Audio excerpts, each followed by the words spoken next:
कि हम इस माहौल को आगे लेकर के चलें। अब उनके जुल्म ज्यादती की चर्चा करने का वक्त नहीं है। अब अपनी मुट्ठी बांध करके मजबूती से खड़े होकर के अगुवाई करने की जरूरत है। सिर्फ लोगों में यकीन दहानी कराने की जरूरत है। सारी ताकत नीचे है, बारूद भरी हुई है, सिर्फ मशाल दिखाने की जरूरत है, बाकी और कोई जरूरत नहीं। मेरा ऐसा मानना हूं या ना कहूं, आपकी महफिल में जो कहने के लिए आया हूं, सोचता हूं कि वो बात कहूं या ना कहूं। वाह, सुभान अल्लाह, वाह।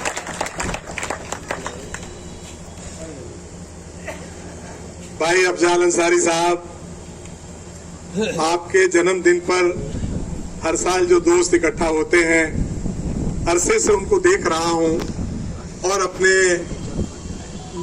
इस महफिल में हमारे जिन साथियों की बात में सुन सका, जिन वक्ताओं की बात में सुन सका, मैं समझ सकता हूं कि इसके पहले भी जिन लोगों ने अपने विचार रखे होंगे वो लगभग वही बातें होंगी जो अभी आदरणीय ओम प्रकाश सिंह जी कह रहे थे, जो श्रीनाथ सिंह जी कह रहे थे, वो कोई नौजवान साथी हमारा अपने भाषण में कह रहा था।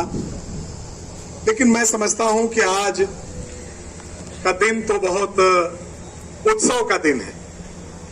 आज का दिन ऐसे उत्सव का दिन है, हम एक ऐसे नेता का जन्मदिन मनाने के लिए आज यहाँ इकट्ठा हुए हैं जो सिर्फ राजनीति का नेता नहीं है, जो अपने पूरे किरदार की वजह से लोगों के दिलों पर राज करता है, सिर्फ अपनी राजनीति की वजह से, अपनी एक सोच या संघर्ष की वजह से नहीं, बल्कि उसमें दूसरी तमाम वो खूबियां हैं जिनके कारण इतनी मोहब्बत उसको हासिल है कि हम तमाम लोग इससे ईर्ष्या करते हैं। मैं तो कम से कम करता हूं।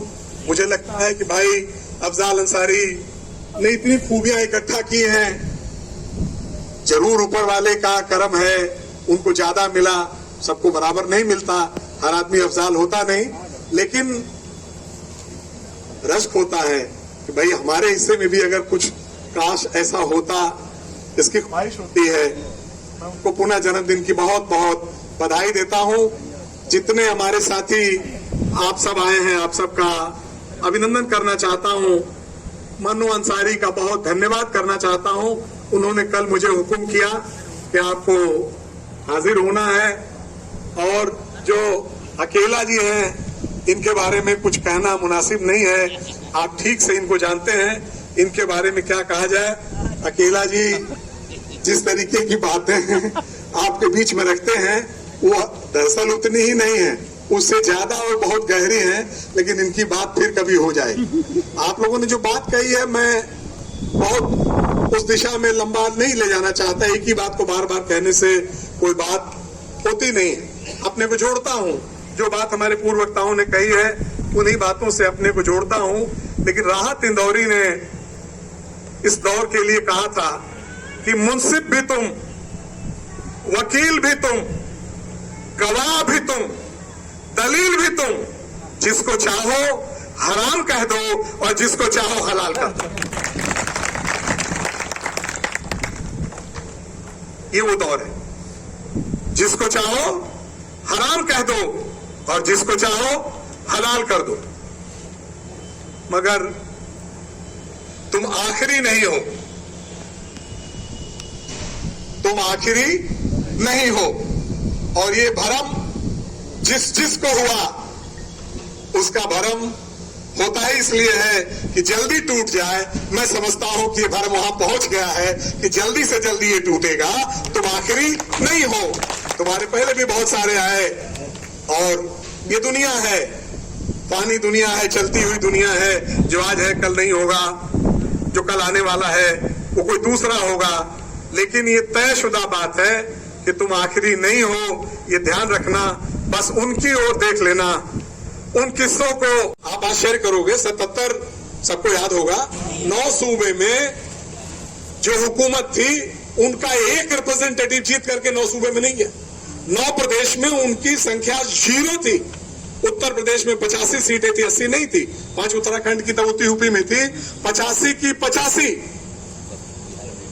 बिहार, बंगाल, सभी 9, ये लगातार, और खास तौर से हिंदी बेल्ट की पंजाब, राजस्थान, मध्य प्रदेश, ये सब मिला करके तो हिंदी बेल्ट की, गंगा जमुनी बेल्ट की जो सीटें थी 9 सूबों में एक भी सीट हासिल, एक भी उनको सीट नहीं हासिल हुई। तो मुझसे किसी ने कहा कि 77 की आहट तो नहीं है। मैंने कहा देखो ये 77 हो न हो, लेकिन एक बड़ा काम हुआ है, और बड़ा काम हुआ है तो हमारी जिम्मेदारी बढ़ जाती है, बहुत बड़ी हो जाती है इस दौर में, कि हम इस माहौल को आगे लेकर के चलें। अब उनके जुल्म जाति की चर्चा करने का वक्त नहीं है। अब अपनी मुट्ठी बांध करके मजबूती से खड़े होकर के अगुवाई करने की जरूरत है। सिर्फ लोगों में यकीन दहानी कराने की जरूरत है। सारी ताकत नीचे है, बारूद भरी हुई है, सिर्फ मशाल दिखाने की जरूरत है, बाकी और कोई जरूरत नहीं, मेरा ऐसा मानना। और वजह है, मैं ये जिम्मेदारी से बात कहना चाहता हूं, वजह यह है कि जिनको हम बहुत ताकतवर समझते हैं वो अंदर से बहुत डरे हुए हैं, वो अंदर से बहुत खोखले हैं, उनका खोल बहुत मजबूत है। ऊपर का उनका जो आवरण है वो बहुत मजबूत है। दिल्ली के नाम पर, मोदी के नाम पर उनका आवरण बड़ा मजबूत है। उनको लगता है कि आवरण है तो ये नहीं चलेगा। अंदर खाने वो अपनी स्थिति जानते हैं कि हम कहां हैं। अंदर बहुत खोखलापन है।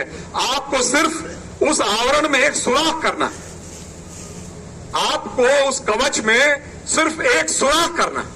अंदर बिल्कुल पोला है, अंदर कुछ नहीं है। तबाही के इस दौर में कोई ऐसा नहीं बचा है जो बहुत जोर से जिंदाबाद कर रहा है, जो उनके कार्यक्रमों में अपनी शक्ल दिखाने के लिए, चाहे पीछे लोग खड़े हो न खड़े हो, चाहे जितनी सेल्फी और जितनी तस्वीरें लोड कर रहा हो, चाहे जितने टेलीविजन के सारे चैनल्स को खरीद करके बार बार एक ही चीज दिखाने की कोशिश हो रही हो, ये सभी लोग अंदर से डरे हुए हैं।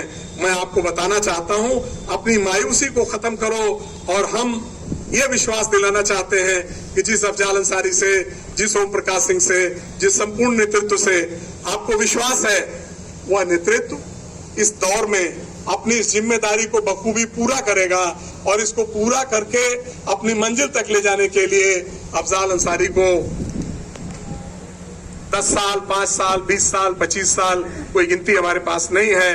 लेकिन जब तक पूरी तौर पर हमारी अगली पीढ़ी, अगली पौध बहुत मजबूत, छायादार, घनी नहीं हो जाती, तब तक वो सारी हम सब लोगों की दुआएं अफजाल अंसारी को लगे। हम सबकी उम्र इनको